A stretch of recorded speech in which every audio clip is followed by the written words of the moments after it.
जय माँ करणी विषा। सज्जनों, हर स्त्री के जो गुरु हैं वो उनके पतिदेव ही हैं।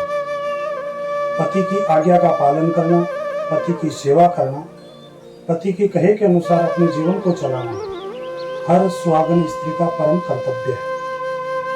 स्त्री के पति ही गुरु हैं। स्त्री के पति गुरु क्यों हैं, इस विषय के ऊपर आपको मैं एक छोटी सी कहानी बताता हूँ, क्योंकि ये कहानी हर परिवार में, हर घर में होती है, इसलिए बता रहा हूँ। माँ अनसुईया का आप लोगों ने नाम सुना होगा। माँ अनसुईया अत्रि ऋषि की धर्मपत्नी थी और अत्रि ऋषि जो ब्रह्मा जी के मानस पुत्र थे। माँ अनसुईया ने अपने पति की सेवा की, पति की आज्ञा का पालन किया, जिससे उनके अंदर एक शक्ति, एक सामर्थ्य, एक सत्य उनको प्राप्त हुआ, जिसका पूरे संसार में उनका व्याख्यान हुआ, उनका गुणगान हुआ। इस विषय को लेकर नारद जी एक बार तीनों देवियों के पास जाते हैं, ब्रह्माणी माता, लक्ष्मी माता और पार्वती जी। तीनों देवियां कहती हैं कि आइए नारद जी, आप हमारे यहाँ का अन्न जल ग्रहण कीजिए, भोजन कीजिए। तब नारद जी कहते हैं, माँ मैं पृथ्वी लोक के ऊपर, मृत्यु लोक के ऊपर माँ अनसुईया के यहाँ भोजन करके आया हूँ, तो मेरा जो उदर है वो तृप्त है। मुझे कई दिनों तक, कई महीनों तक अथवा कई वर्षों तक हो सकता है भूख प्यास न लगे। तब माताओं ने पूछा कि हे नारद जी, उस अनसुईया के पास क्या हमारे से ज्यादा पावर है, क्या हमारे से ज्यादा शक्ति है? तब नारद जी ने कहा कि हो सकता है माता आपसे ज्यादा पावर हो, आपसे ज्यादा सामर्थ्य हो, आपसे ज्यादा उनके पास शक्ति है। देवियों को, तीनों को ये बात अच्छी नहीं लगी कि हम आज स्वर्ग के सिंहासन पर विराजमान है और मृत्यु लोक में एक जो स्त्री है वो हमसे ज्यादा पावरफुल है। अब यहाँ रिश्ता क्या है? माता पार्वती का, लक्ष्मी का, ब्रह्माणी का और अनसुईया का आपस में जो संबंध है वो है सास बहू का। तो इसलिए उनके प्रति द्वेष भावना, ईर्ष्या हो गई।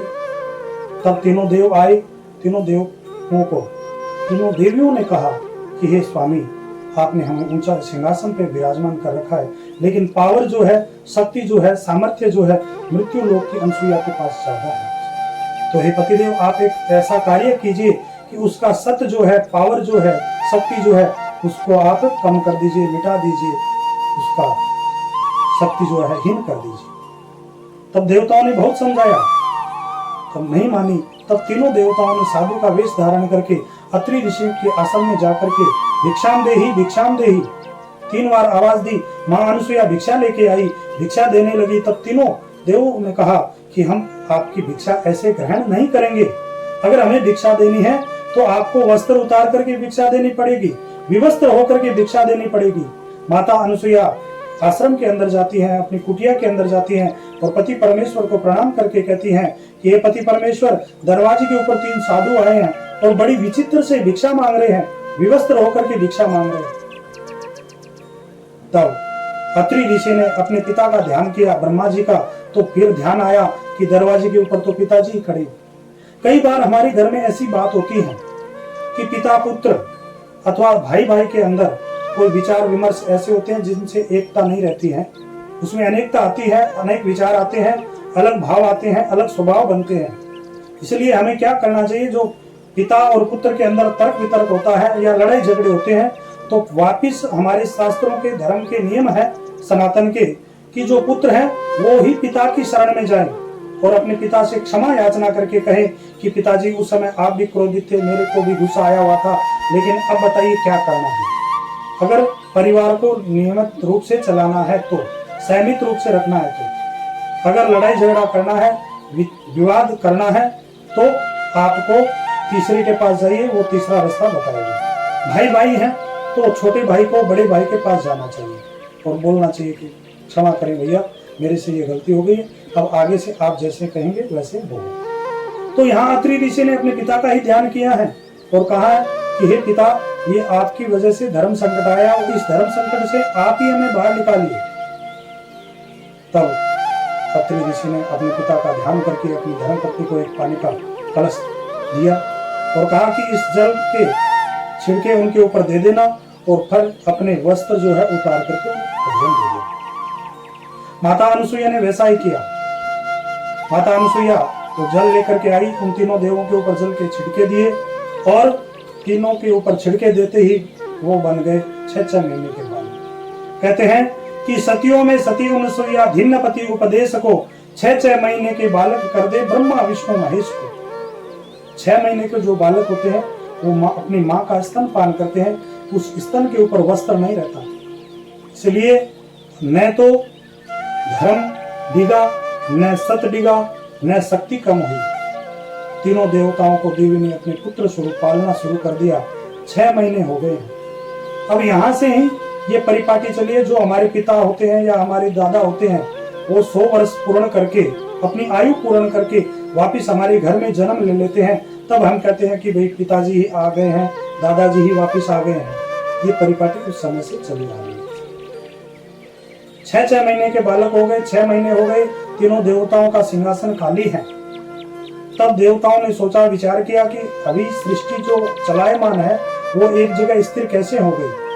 तीनों देवताओं के पास जाते हैं, वहां देवता नहीं दिखते हैं, देवियों से पूछते हैं, देवियों ने सारा वृतांत बताते हैं। फिर सारे देवी देवता अत्रि ऋषि के आश्रम में आते हैं और पूछते हैं कि आपके यहाँ ब्रह्मा विष्णु महेश आए। तब देवी कहती है ब्रह्मा विष्णु महेश तो नहीं आए, 3 साधु जरूर आए थे, उन्होंने मेरे से भिक्षा मांगी, कहा कि आपको विवस्त्र होकर के भिक्षा देनी पड़ेगी, मेरे पति की सेवा के सामर्थ्य के अनुसार मैं इनको वही भोजन भिक्षा दे रही हूँ। तीनों देवताओं को रंग स्वरूप उनका आकार देख करके देवता मन में विचार करने लगे कि दीप्यमान ये तीनों देवता वही है, ये तीनों बालक ब्रह्मा विष्णु महेश हैं। तब देवियों ने कहा कि आप हमें अपने पति प्रदान कर दीजिए। माँ अनुसुईया ने कहा कि आप अपने पति को देख लो, ले लो। तीनों देवियां जब पतियों के पास जाकर के स्पर्श करने लगती हैं, तब माँ अनुसुईया कहती हैं कि देख लो, अगर आपके पास सत है तो अपने सत से पहचान लो कि कौन किसका पति है। यहाँ तीनों बालक एक जैसे हैं, हो सकता है ब्रह्मा की जगह विष्णु निकल जाए, विष्णु की जगह शिव निकल जाए। उन देवियों के पास इतना सामर्थ्य नहीं था कि अपने पति देव को पहचान सके। तब वो माँ अनुसुईया के चरणों में गिर पड़ी और बोली कि आज तक तो हम आपकी सास थी, लेकिन जब हमारे पति देव आपके पुत्र हो गए तो आज से आप हमारी सास हो गई। इसका तात्पर्य अभिप्राय यह है कि आजकल की जो बहुएं हैं वो अपनी सास की सास बन सकती है, अपने सास की सास बन सकती है। कैसे? मन से, प्रेम से, सेवा से, समर्पण से, आदर सत्कार से, उनकी आज्ञा का पालन करके। तो फिर धीरे धीरे उस सास का विश्वास उस बहू के प्रति जम जाएगा, उसके ऊपर आ जाएगा, उसके मन में भा जाएगी। तब वो सास अपनी है जो यहाँ से चाबी चला निकाल करके यहाँ दे देगी प्रेम से। और कोई भी कार्य होगा तो हर बात में कहेगी मेरी बहू से पूछो, मेरी बेटी से पूछो, मेरी बीननी से पूछो। तब आप अपनी सास की सास बनी कि नहीं बनी है? जैसे ये सीरियल वाले बनाते हैं लेडी डॉन होकर के, वैसे नहीं साहब, प्रेम से। बोलिए करणी माता की जय।